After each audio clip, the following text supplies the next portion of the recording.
Hello my dear children, this is Roshni from LearnerHub, the free learning platform where you get to learn anything, anytime, from anywhere, absolutely for free at learnerhub.com. So this is the part 3 video of the video series on data handling class 7 maths, and in this video we are going to learn about bar graphs. Yes, now this is super interesting, this is super important as well, because as you go to your higher classes, you will build upon this basic concept. So stay focused. So we are all ready to get started. Let's get started.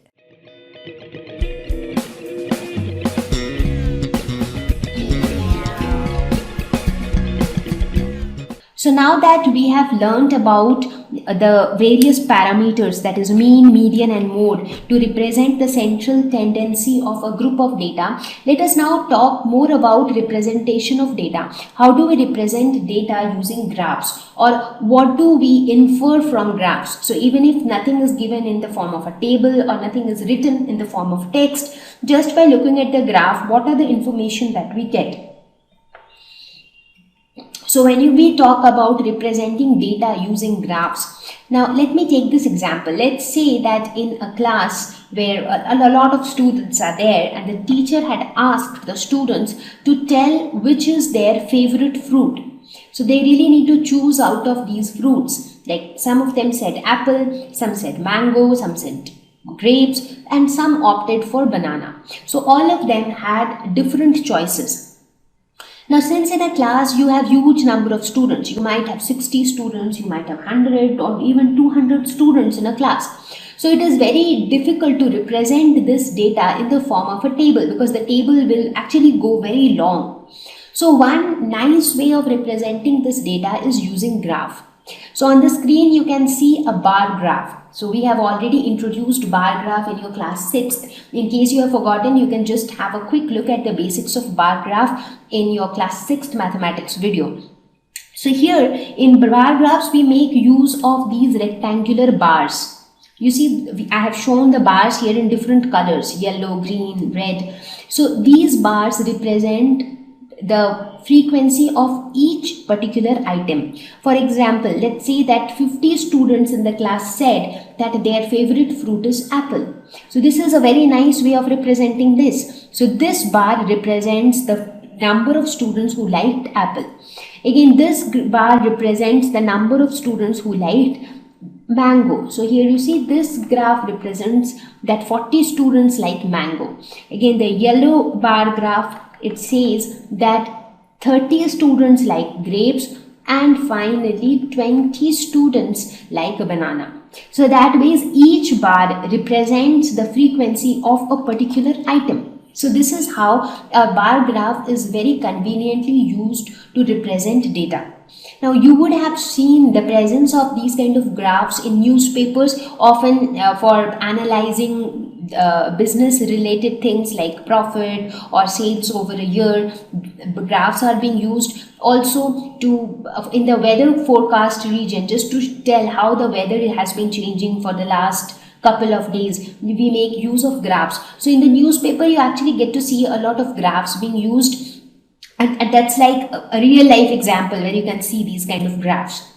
So here what we will learn is how do we represent in these graphs. So let us quickly learn how do we draw a bar graph. So let us say that we have considered a small set of data, because here we just want to learn how do we draw a bar graph. So we need to follow a few very simple steps in order to draw a graph. So the first thing that we do is we draw the x and the y axis. So normally you draw graphs on a particular graph paper. Otherwise here I am just giving you a rough idea about how do you go about it. So this horizontal axis is your x-axis and the vertical axis is your y-axis, and this point where the two intersects each other is the origin. We call this origin. Now what we do is we represent the students on the x-axis and the marks scored by them on the y-axis. And now it is very important to write all these things so that it becomes evident by looking at the graph what is the x-axis representing and what is the y-axis representing. Now is the most important part. We need to choose a suitable scale so that we can represent all the numbers. Now when you look at the marks obtained, what are the numbers that you have? So the minimum number that you have is 20. Then you have numbers like 24, you have 25 and so on till 50. So you basically have numbers lying between 20 and 50 and you have to represent all these numbers on the y-axis. So you will have to choose a suitable scale so that you can cover all the numbers from 20 to 50 within a small length of the scale, because you know your graph paper also is of a limited height, right? So you cannot indefinitely keep drawing, keep numbering it. So it has to be convenient. We have to make sure that this length should not become very long.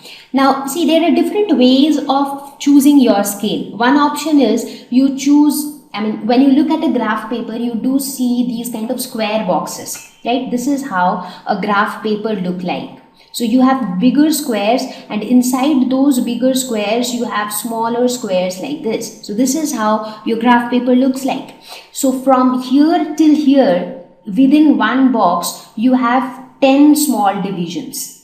Again from here to here you have 10 small divisions. From here to here you again have 10 small divisions. So that is how the pattern of division is in a graph paper.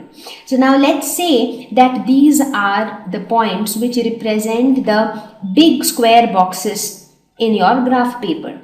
So we can actually scale them in many different ways. One option is you consider this as 0, this is 1, this is 2, this is 3, 4, 5, 6. If you start numbering it like this, do you know where will 50 come? It will come after very, very long. So this is not a feasible way of numbering it.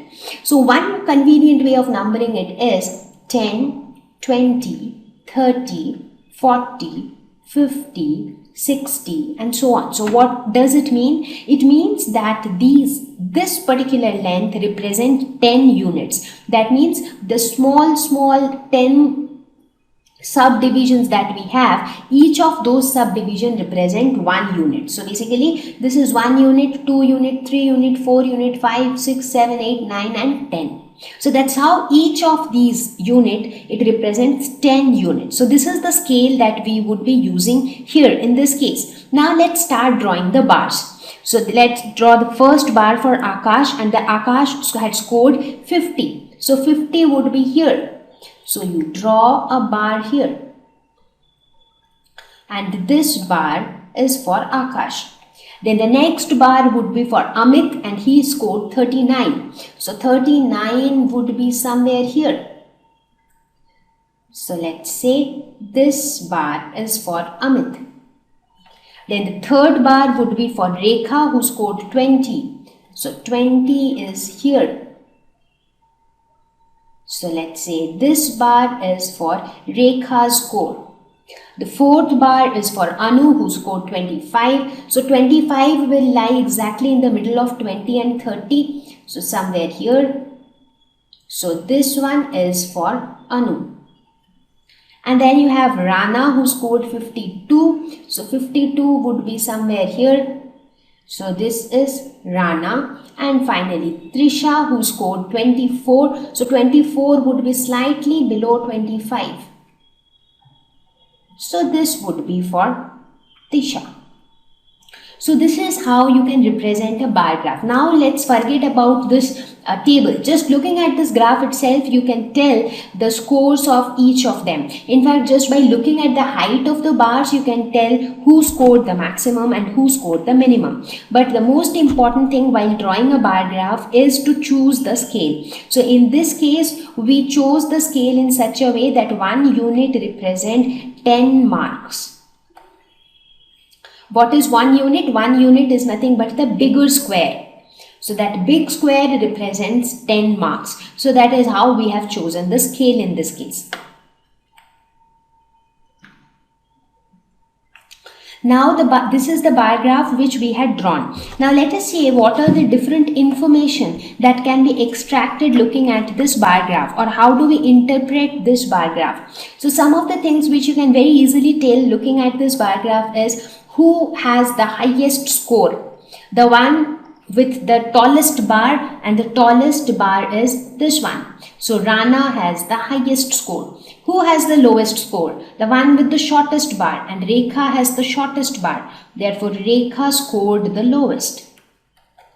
So again, looking at these kind of bars, you can actually tell. Now here in this case, this bar graph is for scores of students in a class. Let's say if you have a bar graph which tells the performance of one particular students in different semesters, maybe performance in first semester, second semester, third semester. So in that case, you can even compare the performance looking at the height of the bars. Right, so that means the bar graph themselves are self-explanatory. Just looking at the bar graph, you can infer a lot of information from it. Now we will talk about double bar graph. So double bar graph is an improved version of bar graph. So what we do is, here it shows two sets of data simultaneously, because in bar graph it represents one set of data, like scores of students in a class. But here it represents two sets of data. Maybe it can show scores of students in a class for two different semesters. So that means two things are shown at the same time. So let us look at this example. Let's say that a survey was conducted in your class in 2014, and this survey was about the favorite fruits of different children, and this was the result of that survey. So in 2014 it was found that apple is the most liked fruit and banana is the most disliked fruit. And the same survey was conducted again in 2015, and that time again it was seen that apple was the most liked fruit. So you are basically conducting the same survey, the same set of data for two different years. Now, if you want to compare these two sets of data, so do you think that these two sets of data can be put together in one graph? Because right now you see two different graphs. One graph is for 2014, the other graph is for 2015. So is there any way we can combine these two graphs? Yes, you can, and that is when you draw a double bar graph. So you see here also this is a bar graph, but instead of one bar, for every item you have two bars. So the green bars here, and this tells you which bar represents what. So wherever you see green bars, they represent 2014, and wherever you see blue bars, they represent 2015. So you see this shows that in 2014 almost 50 students liked apple, and in 2015 around 42 students liked apple.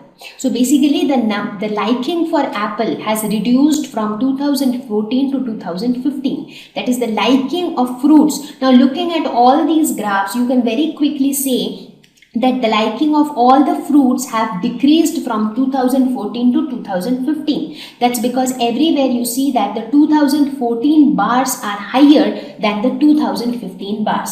So these double bar graph, they actually help you to compare two different sets of data. So in this case, looking at the double bar graph, you can very easily compare the liking or disliking of fruits in 2014 with that in 2015.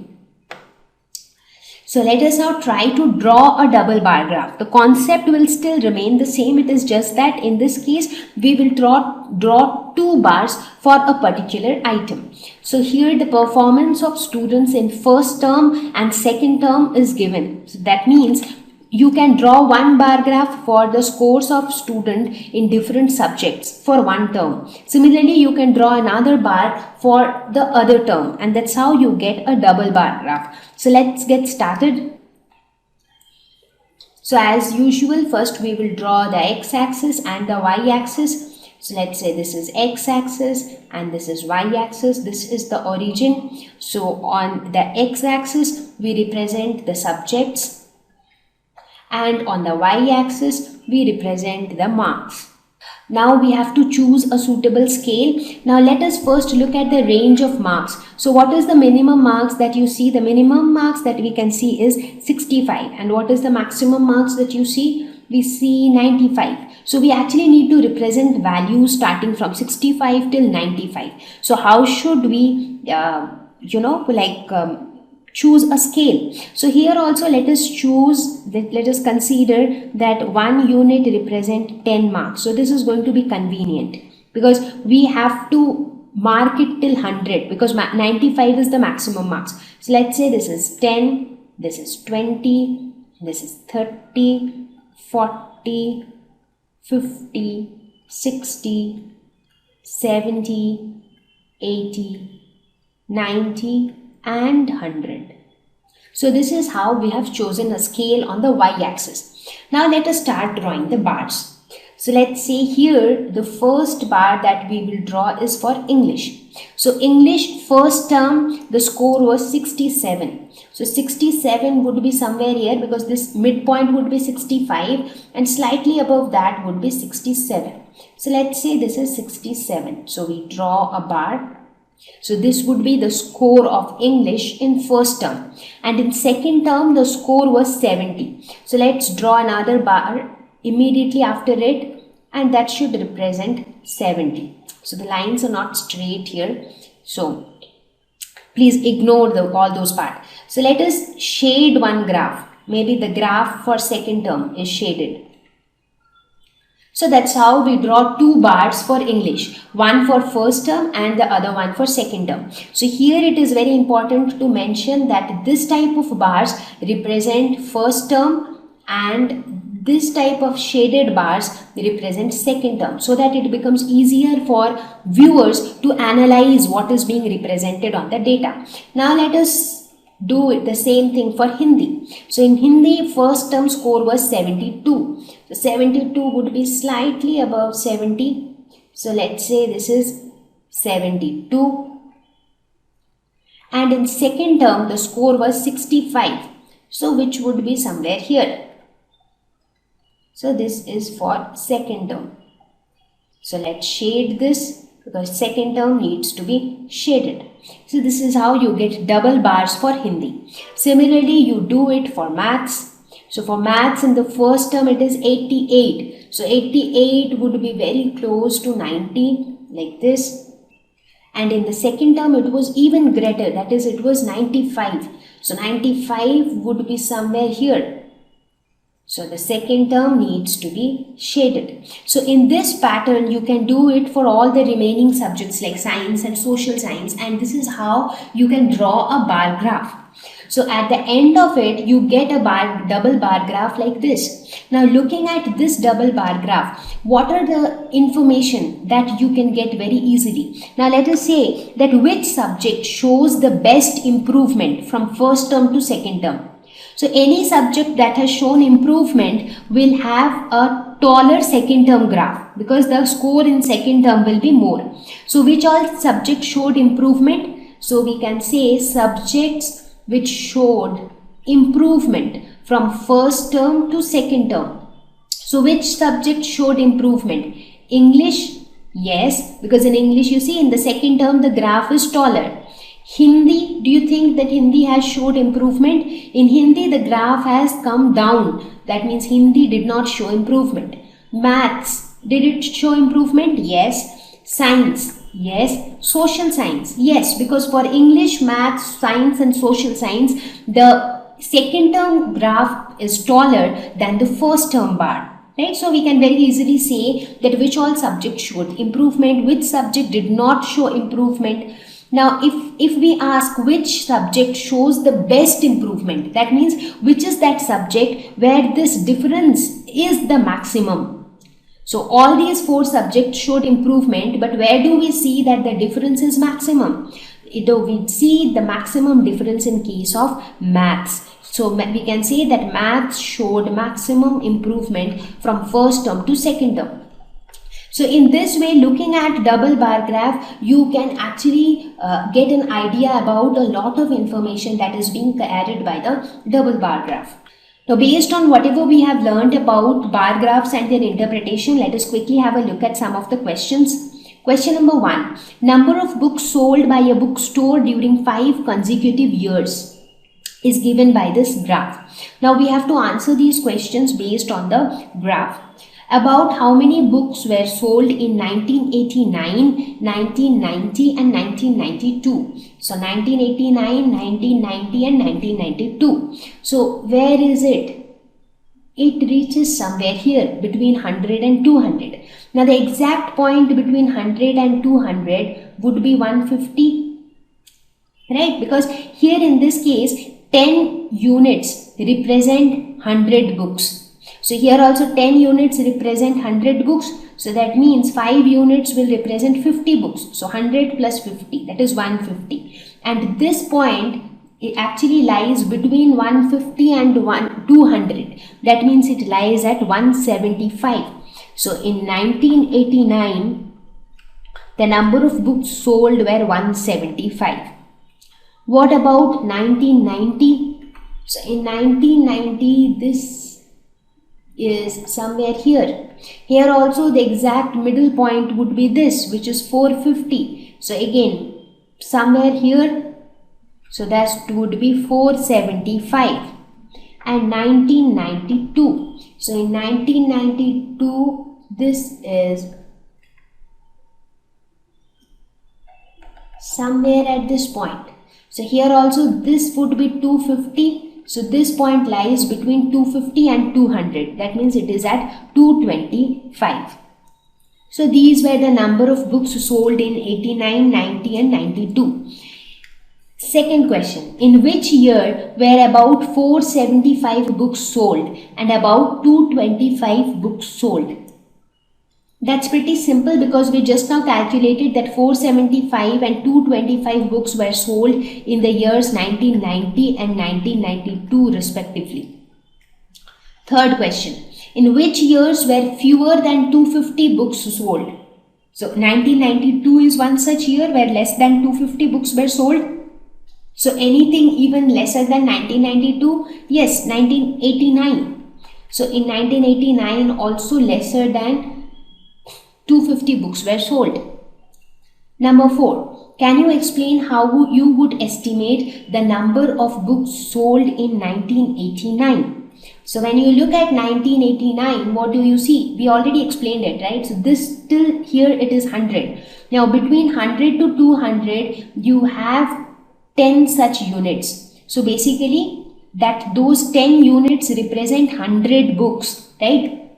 So we can estimate it like this.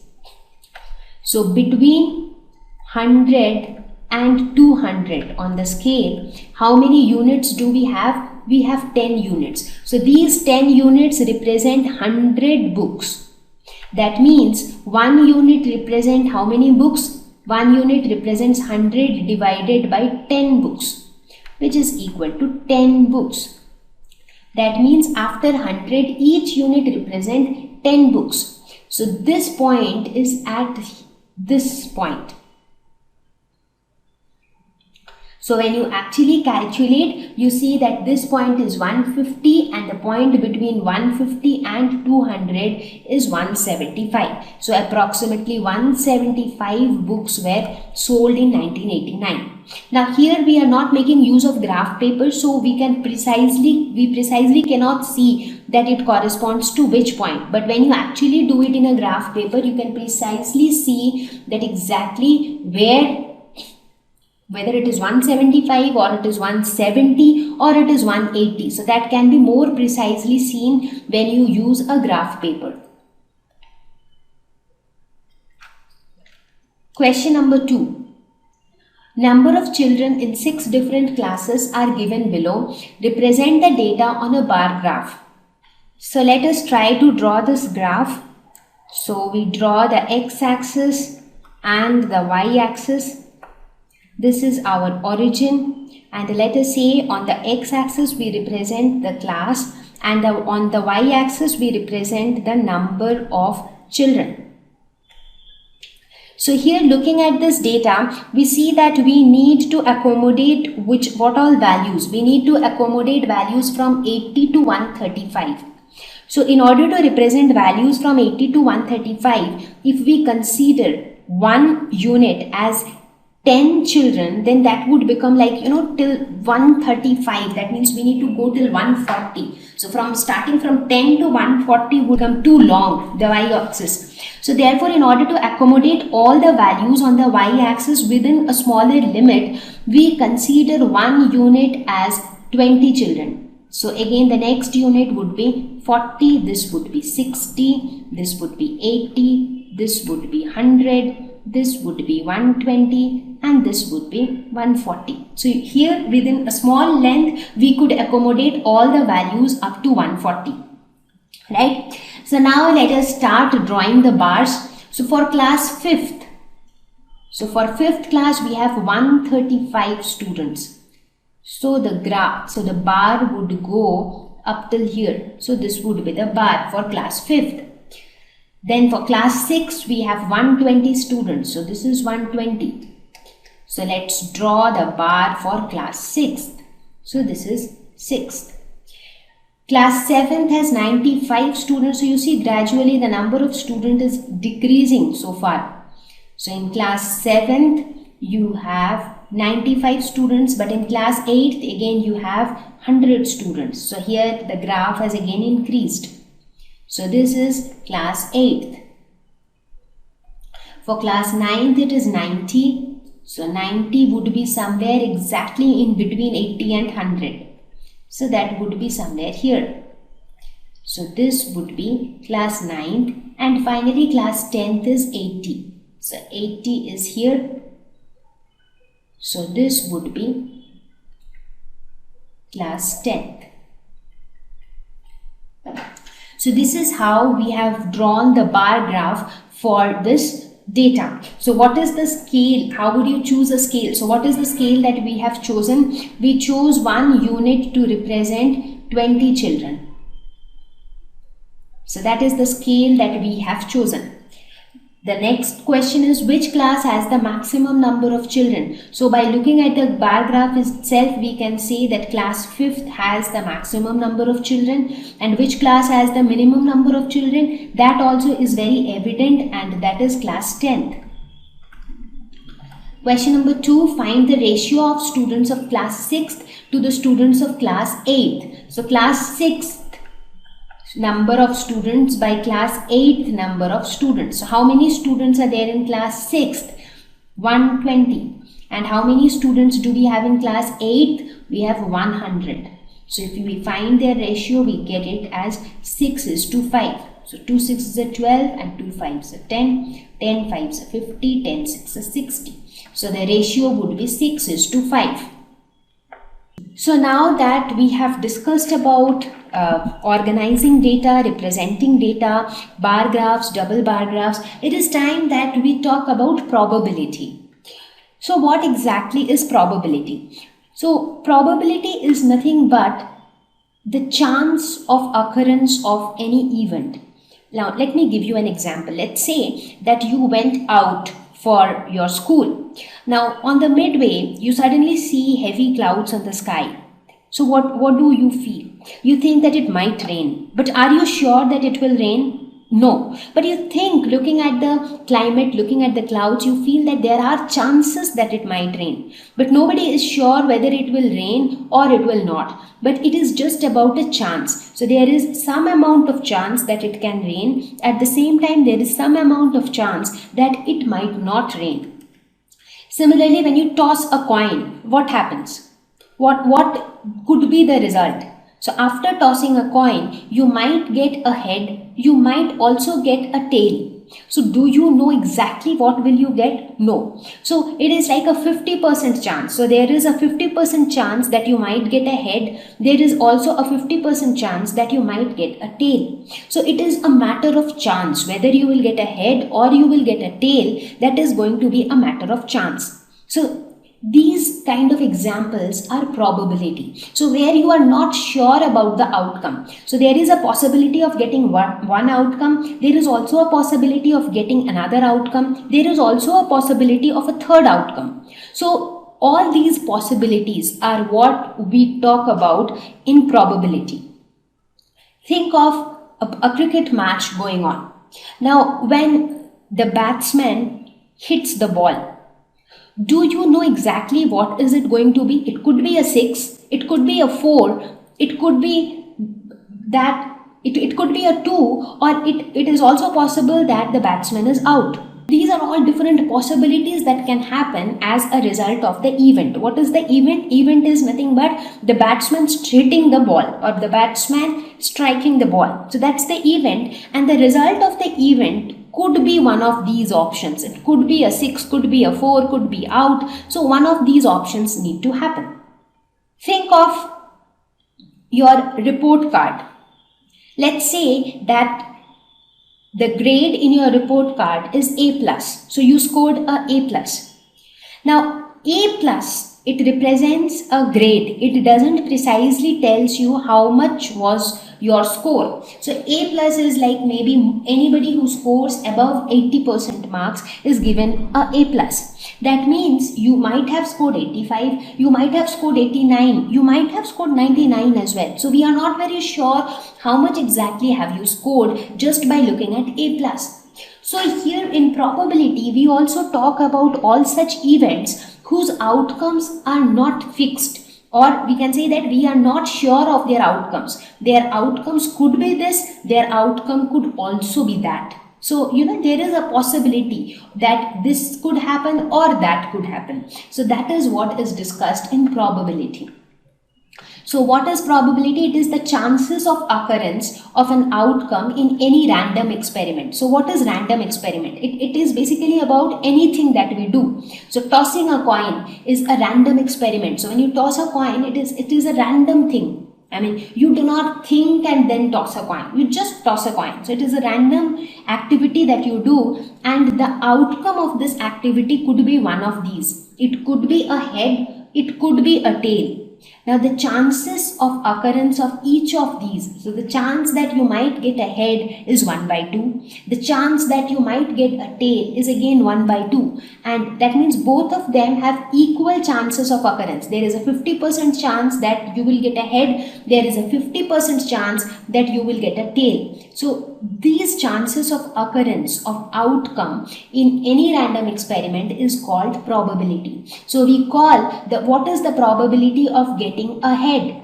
So the probability that you will get a head is 1 out of 2, because the total number of possibilities that you can get is 2. These are the total 2 possibilities, head and tail. Similarly, the probability of getting a tail is also equal to 1 out of 2, which is nothing but 50% chance. So this is how we represent probability of any outcome of an event.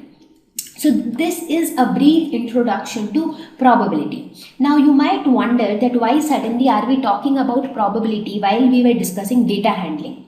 Now probability and data handling are very closely related to each other.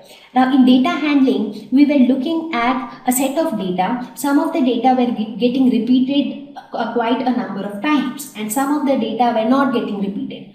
So in probability also, we will see that each of these random experiments, like if you take the example of tossing a coin, you see that if you toss a coin some 10 times, every time you get a different result. Sometimes you get head, sometimes you get tail, sometimes again you get head, sometimes again you get tail, and so on. And when you actually look at all the observations that you get once you toss the coin for 10 times, what are you actually doing? You are again dealing with a large number of data.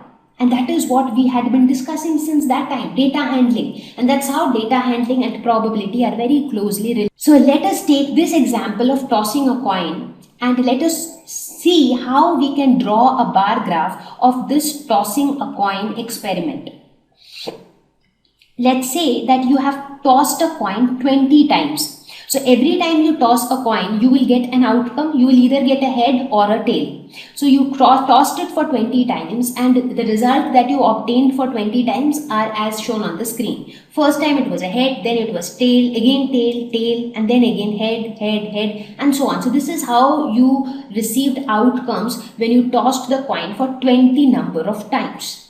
So can you draw a bar graph out of these? So first of all, we represent this data in a tabular form. So what are the possible outcomes? Head and tail. So how many times did you receive head? So head you got 1, 2, 3, 4, 5, 6, 7, 8, 9, 10, 11. So 11 times you got head, and you got tail for 9 times. So 11 and 9 are the frequencies of head and tail, because head occurs 11 number of times. So 11 is the frequency. So now that you have this table, it is very easy to draw a bar graph. So let's say on the x-axis you represent head and tail, and on the y-axis you represent the frequency. So how many times head occurred? Head occurred 11 number of times, and tail occurred 9 number of times. So by looking at this bar graph, you can very easily say that which outcome occurred more frequently. So by looking at the graph itself, you can say that head occurred more frequently than the tail in this particular experiment. But as such, anytime you toss a coin, the probability of getting a head and the probability of getting a tail will always remain the same. Now let us look at another common example of probability. Have you ever played Ludo? So while playing Ludo, you would have played with the dice. You throw the dice and every time you get a number. So what are the various possibilities that you see in a dice? Now a dice has 6 faces, right? So like 1, 2, 3 and then 1 on the back side, 2, 4th on the back side, and again here on the below. So basically 6 faces are seen, which we can see. 1, 2, 3 we can see and 3 we can't see. So total we have 6 faces, and on each face we have a particular number. So therefore the possible numbers that you can get when you throw a dice is 1, 2, 3, 4, 5 and 6. So these are the possibilities when you throw a dice. So these are the possible outcomes when you throw a dice. So if I ask you that, let's say that you throw a dice and what is the possibility that you will get a 3? So basically what I am trying to ask is, what is the probability of getting a 3 when you throw a dice? Now, what are the total number of possibilities? The total number of possibilities when we throw a dice is 6. And the probability of getting a 3 is just 1. So the total number of possibilities of getting a 3 is 1. So the possibility of getting a 3 when we throw a dice is equal to 1 by 6. So this would be the probability of getting a 3. Similarly, what would be the probability of getting a 5? That would also be the same. That is, the probability of getting a 5 is 1 out of 6. So the probability of getting either of these numbers is 1 out of 6. So throwing a dice, this is another very common example of probability. So if again you say that you throw a dice for 20 times and that gives you a result like this. So you get different numbers every time you throw it. So, and if you draw its frequency table, so this is how the frequency table looks like. And if you want, you can plot a bar graph as well. The similar way we plotted it for the tossing of the coin. So in this case also you can see that the outcomes, how many times each of these numbers occurred when you actually throwed it for 20 times, it tells you that this is how the numbers occurred. So let's see, how did we draw these bars? So we drew it in the similar way as we did it for tossing a coin. Let's say the outcome 1, it has a frequency 3, so it represents this 3. Similarly, the outcome 2, it represents a frequency 2. So that is why its height represents a frequency 2 and so on. And that's how we drew the bar graph for throwing a dice. Now let us see, how do we exactly calculate probability. So let's take the example of throwing a dice. The simple rule that we follow to calculate probability is the number of favorable outcomes divided by the number of total possible outcomes. Now when we throw a dice, what is the number of total possible outcomes? So what are the possible outcomes when we throw a dice? The possible outcomes are 1, 2, 3, 4, 5, 6. So that means the number of possible outcomes, total number of possible outcomes is equal to 6. 1, 2, 3, 4, 5, 6. So number of possible outcomes is 6. Now let us say if we want to calculate the probability of getting a 3. So what are the number of favorable outcomes? That means what are the number of outcomes of getting a 3? So the number of outcomes of getting a 3 is 1. And number of total possible outcomes is 6. So the probability of getting a 3 is 1 by 6. What would be the probability of getting a 1? This would also be 1 divided by 6. If you calculate the probability of getting a 2, so the favorable outcomes of getting a 2 is 1, and out of total possibilities, that is 6. So the probability of getting a 2 is also equal to 6. So basically you always need to remember this, that probability is equal to number of favorable outcomes divided by number of total possible outcomes. So based on these basic concepts of probability, let us try to answer a few questions. Question number 1. Tell whether the following is certain to happen, impossible, can happen but not certain. You are older today than yesterday. Now that is certain because with each passing day we are getting older. So this statement is certain because it has to happen.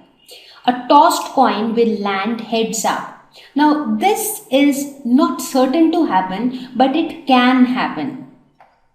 Now when we toss a coin, it could be a head, but it also could be a tail. So therefore it can happen. A die when tossed shall land up with 8 on top. Now this is impossible. Can you tell me why? Because a die can only have 6 possible outcomes. 1, 2, 3, 4, 5, 6. There is no possibility of getting an 8. The next traffic light seen will be green. Now this is again can happen but not necessarily, because the next traffic light could also be yellow, it could also be orange, it could be green. So we are not very sure that whether it will be green or not. Tomorrow will be a cloudy day. So that's again is something which can happen. We are not very sure it will be cloudy or sunny. So it is not very certain to happen. Question number 2. There are 6 marbles in a box with numbers 1 to 6 marked on them. So let us say you have a box and you have 6 marbles. 1, 2, 3, 4, 5 and 6. And they have been numbered like this. 1, 2, 3, 4, 5, 6.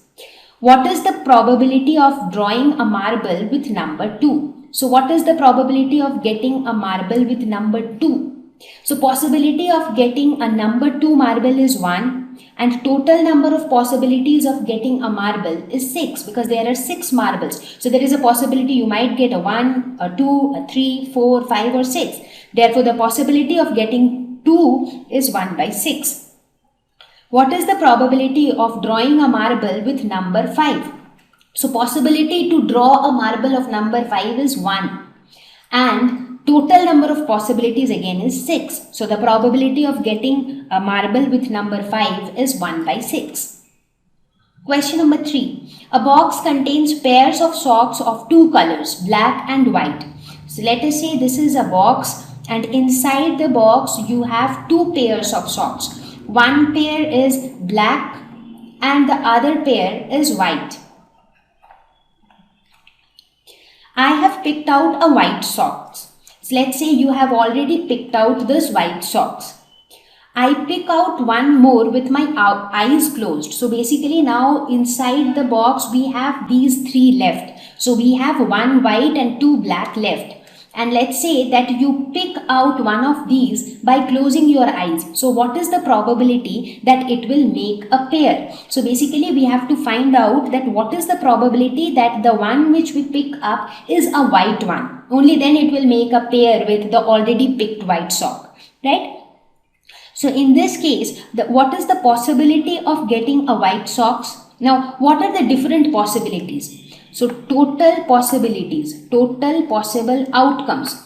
So let's say when you close your eyes and you try to pick a socks. So the total possible outcomes could be you can either pick a black socks or you could pick a white sock. So you will do one of these. So the total number of possible outcomes. So number of possible outcomes is 2. And the probability of getting a white sock is 1.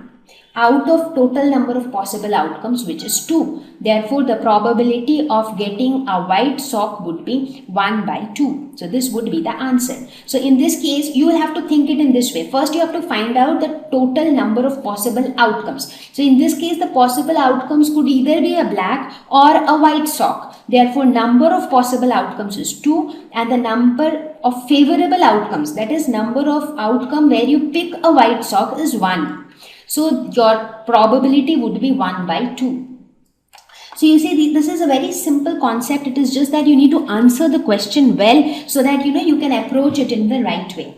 So with this, we have reached towards the end of this lesson on data handling, and I hope that this lesson would have helped you. But I would request you to do the activities yourself. For example, try to draw bar graphs yourself, try to draw double bar graphs yourself, try to interpret from the bar graphs, and also try to solve more and more questions so that you gain confidence on the lesson. So with this, I'll conclude this lesson. See you all in the next lesson. I hope this video was useful, but as I always say, that maths is a subject which needs a lot of practice. It's not enough to just watch the video. You need to first watch the video and then need to solve some problems on your own. And if you're able to do that, you are done. So if you really like the video, do not forget to share it with your friends so that more children can enjoy learning with this video. If you have a feedback for us, do let us know in the comment section. We will be more than happy to hear from you. So I will meet you all very soon with a new video, with a new topic. Till then, stay home, stay safe, take care. Bye-bye.